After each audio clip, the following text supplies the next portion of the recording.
경제와 투자를 보는 깊이 있는 시선, 딥사이트 시간입니다. 이번 주에 시장이 꽤 흔들렸는데요. 그 가운데는 역시나 반도체 관련된 이슈들이 많이 있었습니다. 네덜란드의 ASML, 대만의 TSMC 실적 발표가 있었고요. 기대감과 우려들이 있으면서 주가가 흔들렸는데요. 결국은 시장 흔들리는 것보다도 더 중요한 것은 반도체 주식들의 방향성과 흐름입니다. 관련돼서 오늘 반도체 관련된 이야기 유진투자증권 이승우 센터장님과 깊은 이야기 하도록 하겠습니다. 어서 오십시오. 네, 안녕하세요. 뉴스가 너무 많아요. 뉴스나 이슈들이 하도 쏟아져 나와가지고 막 정신이 없을 정도인데요. 사실은 반도체 주가가 잘 오를 때보다 최근처럼 흔들릴 때 우리 또 최고의 전문가의 말씀을 더 듣고 싶은데, 많은 뉴스 가운데 가장 최신 뉴스를 먼저 좀 잠깐 다뤄가면, 오늘 보면 SK 하이닉스가 TSMC와 손잡고 HBM 효율을 높이기 위해서 뭘 좀 한다, 이런 얘기가 있었는데요. HBM의 효율을 높이기 위한, 지금도 이제 사실 같이 협업사잖아요. 네. 해서 엔비디아에 납품하는데, 차세대 HBM의 효율을 높이기 위한 뭔가를 하기 위한 이런 포석인가 보죠? HBM4 이야기인데요. 네. 갑자기 나온 건 아니고 원래 네네. 이제 말씀하셨던 것처럼 계속 하고 있었고요. 네. HBM4에 대해서 원래 하이닉스가 그동안 얘기했던 게 2026년도 개발 목표로 하고 있었던 것이고, 네. 이제 그게 다시 한번 그냥 뉴스화된 정도로 저희는 보고 있습니다. 예. 그리고 참고로 이제 삼성전자 같은 경우는 그보다 1년 먼저 우리가 HBM4를 상용화를 하겠다 해서 2025년도 계획을 좀 발표를 하고 있습니다. 결국은 지금 이제 주가는 흔들리고 있지만 AI 관련된 것, 또 HBM 관련된 이 큰 트렌드는 계속 우상향하면서 올라갈 것으로 보고 있습니다. 네. 비슷한 이야기들인데요. 저희가 사석에서도 이제 엔비디아의 어떤 독주를 주변의 기업들이 막 침해하려고 하잖아요. 그러니까 이제 좀 위상을 뺏길 거라고 하는데, 엔비디아는 놀겠느냐, 그죠? 1등은 노느냐. 네. 엔비디아도 그렇고 HBM 쪽에 하이닉스도 뭔가를 계속 하려고 하겠죠. 그런 쪽에서 이제 TSMC하고 조금 더 발전시키기 위한 과정들을 하고 있다는 얘기인 것 같고요. 자, 반도체 이제 업황 전체적인 이슈를 좀 짚고 나서 또 삼성전자, SK 하이닉스, 그리고 그 밸류체인들 어떻게 해야 될지, 이런 흐름들로 좀 가겠습니다. 실적 발표들이 지금 되고 있는데요.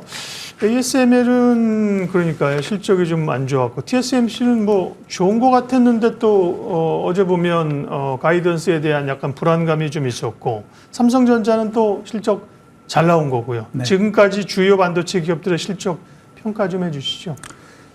실적은 지금 말씀해 네. 주신 것처럼 대부분 잘 나왔고요. 네. ASML이 좀 기대에 못 미치나 이런 얘기가 있었지만, 사실은 지난번 가이던스의 중간값보다는 오히려 좀 높게 나왔습니다. 예. 근데 워낙에 사실은 지난번에 3개월 전에 준 가이던스가 좋지가 않았어요. 그러니까 4분기 매출액이 73억 유로인데 원래 줬던 가이던스가 52에서 53억 유로였기 때문에 굉장히 안 좋았거든요. 네, 맞습니다. 그전에도 그렇게 얘기가 됐었습니다. 네네. 예. 그런데 이제 주가가 3개월 전에는 네. 그렇게 안 좋은 발표를 했음에도 불구하고 주가가 7% 올랐었고, 근데 이번에는 똑같은 얘기를 했는데 사실은 이제 7% 하락을 한 거죠. 그러면 그 사이에 무슨 일이 있었냐? 네. 주가가 올랐기 때문인 거죠. 주가가 안 좋은 가이던스를 줬음에도 불구하고 30% 이상 올랐고, 이제 그게 최근에 이제 여러 가지 매크로 이슈, 또 지정학적 이슈들과 맞물려 가지고 좀 주가가 좀 빠진 부분이 있는 것 같고요. 마찬가지입니다. TSMC는 가이던스보다 더 좋은 또는 또 컨센서스보다 더 좋은 실적을 발표를 했지만 여전히 또 실적을 발표하고 나서 주가가 빠졌습니다. 마찬가지 이유라고 저는 보고 있고요.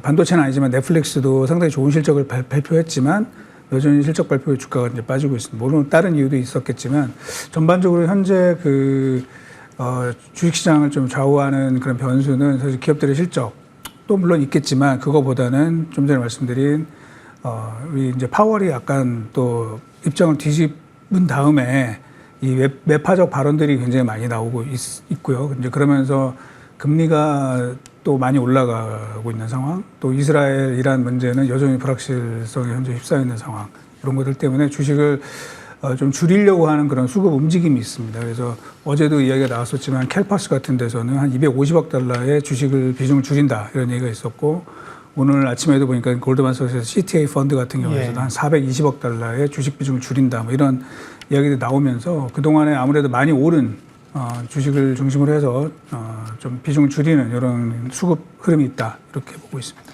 금리 인하 기대감 말씀하신 것처럼 지연되고 있는 상황이고요. 늦어지고 지연들고 줄어들고 뭐 올려야 된다는 얘기까지 나오는 건데 금리하고 반도체하고는 사실은 업황의 상관성을 보면 직접적인 연관성은 과거에도 그리 큰 건 아니죠. 물론 이제 최근에 이제 AI 투자가 많기 때문에 금리가 높아지면 빅테크들의 투자가 줄어서 반도체에 영향이 있다. 아니면 시장 전체 영향을 받는다는 건가요?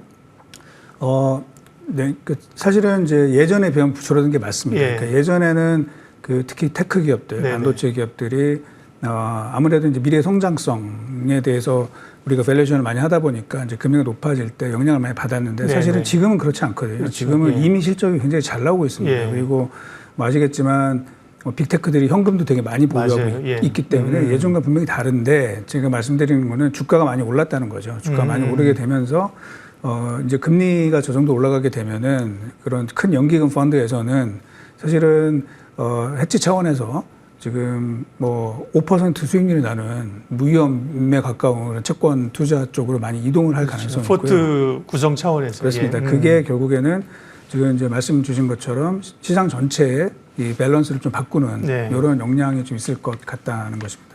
TSMC 어제 실적 발표한 거 한 가지만 좀 더 여쭙고 가겠습니다. 말씀하신 것처럼 어제 오후 2시야, 3시야 다 촉각건조에 세우면서 실적 발표 좋게 나왔는데 가이던스가 조금 부진했다는 것도 사실은 뭐 이번 게 안 좋을 거라고 얘기한 건 아닌데 네. 주가가 이제 올랐던 걸 좀 반영했다는 거고요. 지진 여파 이런 거에 따른 생산 차질이나 우려들이 있었을까? 그 부분도 크게 뭐 영향은 없는 걸로 얘기되는 거죠.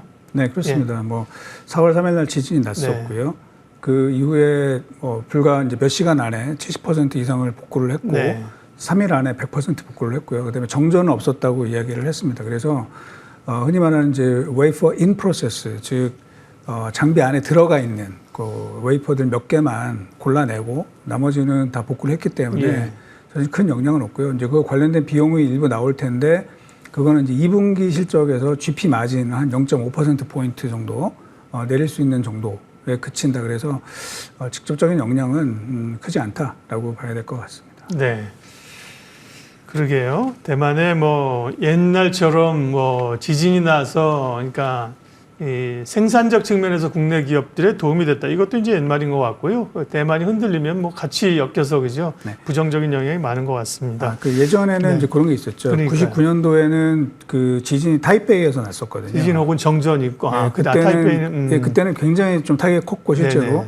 뭐 고가도로 같은 거 무너지기도 했고요. 네. 그래서 그 다음 날 보면은 이제 삼성전자랑 SK하이닉스가 상한가를 간 적도 있었고 그 당시에 99년도에 지진 이후에 D램 가격이 한 달 동안에 5배 올랐습니다. 생산 차질이 있으니까. 예. 그런데 이번에는 그렇지 않다라고. 동부 쪽이고 그죠. 네네. 지금은 영향이 별로 없었다. 네.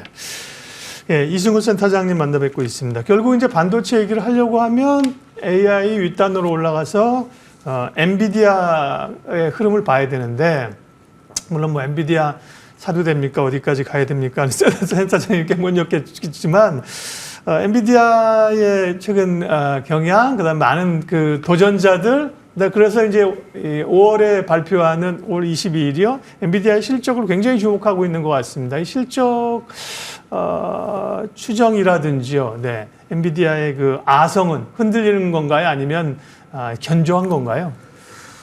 제가 숫자로 말씀을 드릴게요. 그럼 더 좋죠. 네. 예. 지난 그 4분기에 네. 엔비디아 매출액이 221억 달러를 기록을 했고요. 네. 그게 전년 동기 대비해서 매출액 증가가 265%를 기록을 했습니다. 네.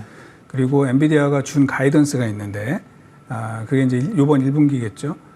매출액 증가율 240%입니다. 전년 동기 대비해서. 그러니까 여전히 계속 견조하다는 것입니다. 참고로 저희가 이제 엔비디아의 대항마 또 대체제 이렇게 평가하고 있는 AMD 네. 같은 경우는 1분기의 매출액 가이던스가 전년 동기 대비 1% 증가입니다.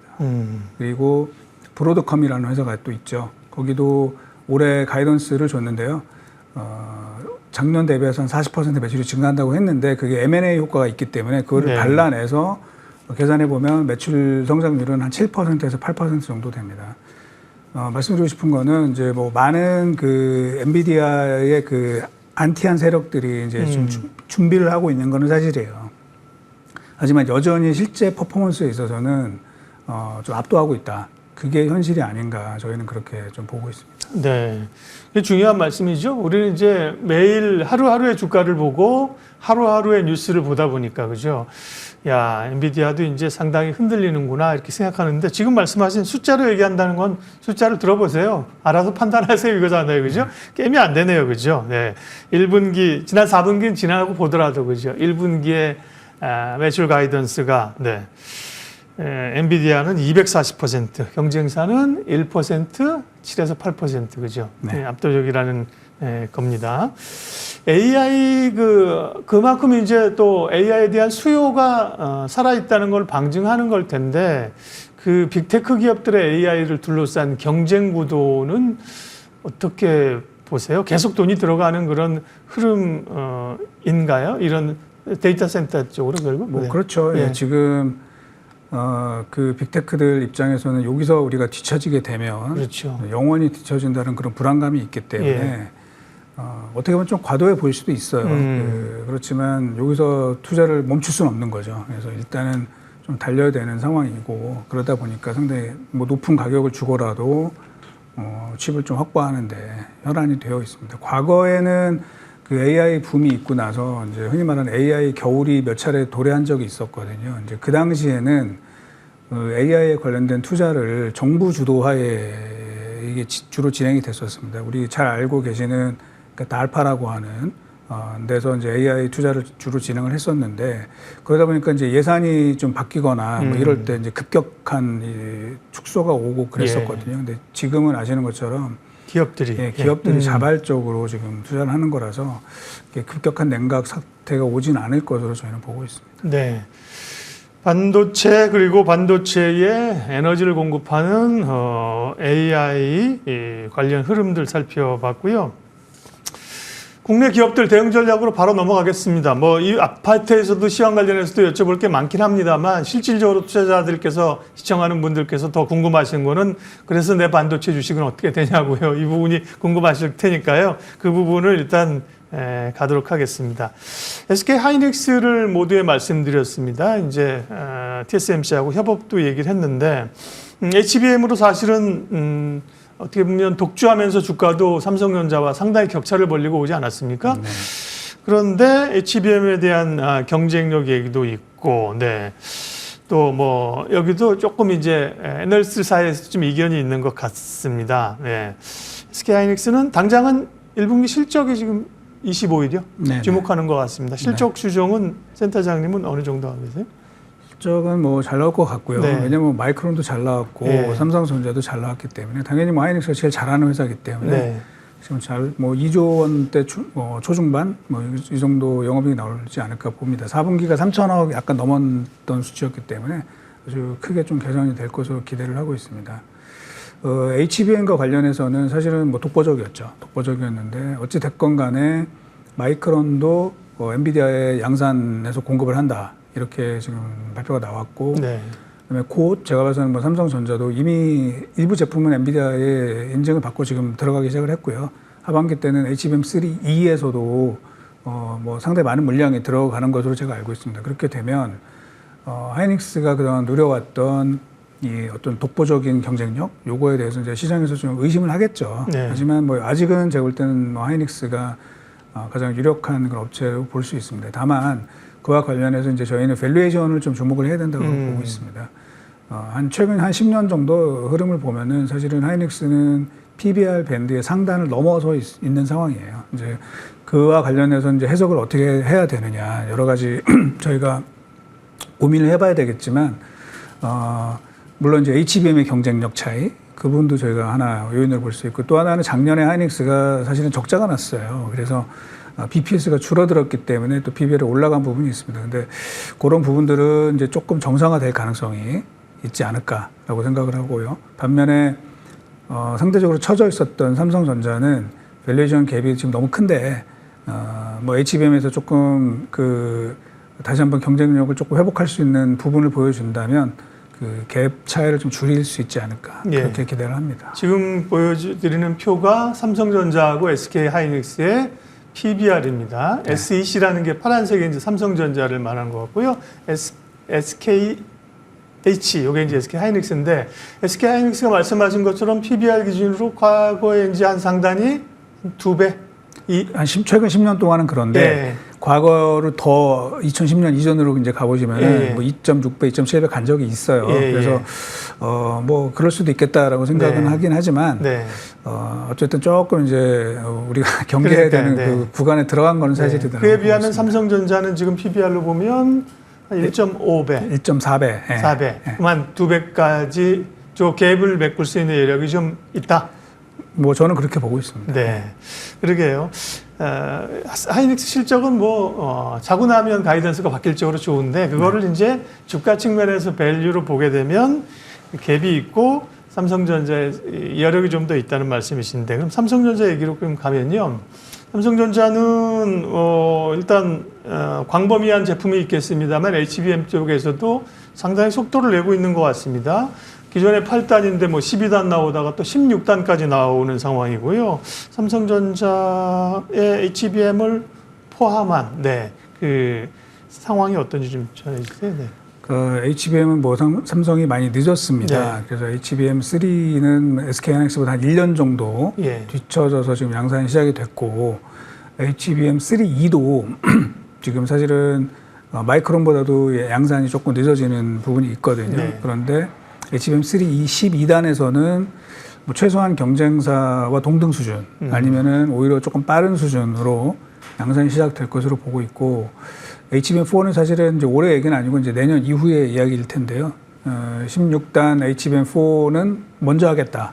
하이닉스보다 뭐 하여튼 해를 바꿔서 자기네가 먼저 하겠다라고 지금 의지를 드러내고 있기 때문에 뭐 계획대로 될지 안 될지는 저희가 봐야 되겠지만 그렇게 된다면은 아까 말씀드린 주가 그리고 밸류에이션의 갭을 상당히 좁힐 수 있다 그렇게 보고 있습니다. 네. 86,000원까지 8만 원 위로 올라섰다가요. 최근에 이제 전체적인 삼성전자뿐만 혼자 얘기는 아니지만 같이 조정을 받으면서 오늘은 77,100원까지 7만 원대 고생하신 분들이 많았었는데 다시 좀 7만 원대로 회귀를 했는데요. 유진해설 센터장님은 삼성전자는 107,000원 목표까지 제시하고 계신가요? 네, 그렇습니다. 지금 이렇게 보통 제시하시는 거는 한 6개월 목표가인가요? 1년 정도? 12개월. 12개월 목표가요. 예. 그러니까 업사이드가 있다는 거죠. 충분히. 삼성전자 같은 경우는 그러면 가지고 계신 분들 다시 7만 원 왔어? 부담스럽게 생각할 필요 없고 사실 분들은 좀 분할해서 사도 되는 구간입니까? 예, 저희는 그렇게 보고 있습니다. 예. 네. 그러니까 지금 아까 말씀드린 것처럼 이제 두 가지입니다. 실적이 일단 좋아질 것으로 보고 있고요. 네. 거기에 덧붙여서 이제 밸류에이션도 그동안 좀 많이 낮은 수준이거든요. 이 부분이 어느 정도는 회복을 해야 되지 않나 그렇게 판단을 하고 있습니다. 네. 그리고 최근에 이제 또 주목하는 게 삼성전자와 SK 하이닉스하고의 그 경쟁 구도, 삼성전자의 반격, 약진 이런 것도 보고 있습니다만 시장에서는 그러다 보니까 삼성전자와 관련된 밸류체인 기업들이 좀 들어올랐었고요. 가려졌다가 최근에 좀 쭉쭉 올라오잖아요. 소부장 쪽도 그쪽이 조금 더 업사이드가 있습니까? 뭐 일단은 그렇게 볼 수가 있다고 생각을 합니다. 네. 결국 이제 형님 따라 이제 뭐 아우가 간다고 네. SK 하이닉스에 납품하는 업체들 중심으로 주가가 많이 올랐고요. 삼성은 상대적으로 삼성이 워낙 부진했기 때문에 그런 차이가 있었겠죠. 근데 만약에 이제 삼성전자가 뭐 저희의 예상대로 좀 원기를 회복을 해서 조금 개선된 실적을 보여주고 또 미래에 대해서도 좀 긍정적인 그 가이던스를 내줄 수 있다면은 삼성전자 서플라이 체인도 좀 갭을 줄일 수 있지 않을까 그렇게 생각을 합니다. 네. 소부장 관련해서는 뭐 많은 분들이 SK 하이닉스나 삼성전자를 기본으로 가져가시는 분도 있고 조금 더 탄력적인 투자를 하시는 분들은 소부장에 훨씬 더 관심이 많은데요. 소부장에 몇 가지 이슈가 있지 않습니까? 이제 그동안에 HBM의 후공정에서 이제는 전공정 쪽도 소위 전통적 레거시라고 얘기하죠. 이쪽을 좀 봐야 된다는 시각도 많은데 그거는 센터장님도 같은 시각이신가요? 네, 뭐 관련된 보고서가 이제 저희 하우스에서 예. 나왔었고요. 예. 예, 맞습니다. 지금 후공정 관련된 게 뭐 당연히 유망하긴 합니다만 네. 주가가 너무 좀 많이 오른 측면이 있습니다. 그래서 그렇게 본다면 또 이 기존에 저희가 전공정 또는 이제 미드 엔드라고 하는데요. 이제 중간 부분에서 네. 기업들이 실적이 좋아지는 업체들이 좀 나올 거기 때문에 그런 쪽에도 관심을 갖는 게 맞다라고 생각을 합니다. 네. 그리고 관련해서 최근에 그 유리기판 그 이슈가 굉장히 크게 부각됐잖아요. 네. 사실은 뭐 최근에만 이것도 나온 거는 뭐 근 한두 달 새에 나온 것만은 아닙니다. 이전에도 있었는데 별로 이렇게 간과했다가 최근에 뭐 어떤 시장의 분위기가 됐는지 기판 자체를 유리로 대체하는 유리기판 얘기가 나와서 관련주들이 굉장히 반응을 많이 했었는데요. 이것도 주가가 좀 단기적으로 밸류가 오버밸류 된 겁니까? 그리고 유리기판을 한다는 의미와 함께 이게 좀 상용화될 수 있는 시기는 언제쯤이나 되는데요? 참 뭐 어려운 얘기인데요. 예. 뭐 주가가 워낙 급등을 하니까 유리만 붙었다 하면은 이제 주가가 뭐 막 올라가고 있는데 이 스토리를 좀 말씀을 드리면 네네. 작년 4분기에 인텔이 작년 3분기 실적 발표에서 인텔이 처음으로 얘기를 했어요. 예. 인텔이 향후에 인공지능 칩 개발과 관련해서 기존의 PCB를 유리 기판, 글래스 기판으로 대체하는 거를 고려하고 있다. 이렇게 얘기를 했고 관련해서 이제 국내 장비 업체들이나 이런 쪽에서 우리도 관련된 기술을 연구하고 있다. 이제 이렇게 이야기들이 나왔고 뭐 그러면서 이게 시장에 좀 이슈가 됐죠. 그래서 뭐 많이들 추천들을 하고 뭐 증권사 보고서도 나오고 또 이제 이러면서 주가가 많이 올랐는데 저희가 여기서 한번 냉정하게 생각을 해보자는 거죠. 네. 인텔이 그 처음 얘기를 했는데 예. 인텔이 이거를 상용화하겠다고 하는 시점이 언제냐? 2030년입니다. 예. 2030년. 그래서 뭐 저는 주가가 올라갈 수 있다고 보고 있어요. 왜냐하면 미래 기술이긴 하지만 이게 이제 시작이 막 되는 거고 그렇기 때문에 당연히 거기에 관심이 쏠리는 게 맞다. 아니면 좀 새로운 방향으로 가는 거기 때문에 그래서 주가는 올라갈 수 있다라고 생각을 하는데 실제 이제 이게 숫자로 나타내는 네. 그 시기는 뭐 글쎄요 이제 시장에서 어떻게 어느 정도 생각하는지 잘 모르겠습니다만 그거보다는 좀 굉장히 천천히 나올 수 있다. 그러면은 지금 최근에 이 아주 단기에 급하게 오른 이제 주가 이게 이제 과연 계속 지속적으로 더 상승하겠는가 그거에 대해서는 약간 회의적인 생각을 갖고 있습니다. 네. 예. 주가는 기본적으로 뭐 기대감을 실적을 땡겨다 쓰는 게 속성은 맞죠. 네, 맞습니다. 네. 숫자 나오고 그러는 게 아니라 꺼야 될 거야라는 기대감으로 오지만 그게 이제 그 기대감이 현실화되기까지의 과정은 어떻게 할 거냐에 대한 고민들이 좀 있는 거고요. 네. 예, 속보가 지금 또 이스라엘 미사일이 이란 타격 뭐 이게 지금 들어왔고 제가 갑자기 말씀 나누다가 눈에 저희는 뉴스를 켜놓고 보니까 제목만 들어왔는데요. 네, 이스라엘 미사일이 이란 타격. 예, ABC 뉴스에서 외신에서 자막만 들어옵니다. 뭔지 모르겠습니다. 네. 자, 그래서 센터장님 어쨌든 궁금한 것도 그럼 정리 좀 그래서 지금 이제 반도체들 많이 가지고 계시거든요. 네. 네. 흔들리는데 좀 줄여야 되나? 오히려 이럴 때가 좀 살 땐가? 반도체에 대한 전반적인 지금 시점에서의 전략 그리고 최선호 좀 말씀해 주십시오. 예, 이 뭐 이스라엘 이란 전쟁 뭐 이런 것만 없었다면 사실은 네. 조금 더 순조롭게 갈 수 있었던 분위기였는데 일단 좀 흔들리고 있는 건 사실이고요. 다만 이제 저희가 올해 전 세계 반도체 시장의 성장률 한 20% 정도 보고 있습니다. 네. 메모리 포함해서 그 TSMC가 얘기한 거는 메모리 빼고 얘기를 한 거고요. 그리고 반면에 메모리의 성장률은 60에서 70% 정도 될 걸로 보고 있습니다. 그러면 반도체 분야에서 올해 성장률이 가장 높게 나올 분야가 사실 메모리라고 보고 있습니다. 그래서 지금 뭐 삼성전자, 하이닉스 주가는 좀 흔들리고는 있지만 그래서 이 고비를 잘 넘기게 되면은 결국은 실적이 뒷받침되는 그런 흐름이 나올 것 같고요. 뭐 그런 측면에서 저는 국내 메모리 두 개의 회사가 가장 괜찮은 상황이 아닐까 이렇게 판단을 합니다. 네. 우리가 지금 가장 궁금해하는 반도체와 관련된 이야기 투자 전략들 유진투자증권 이승우 센터장님과 함께했습니다. 오늘 말씀 고맙습니다. 네.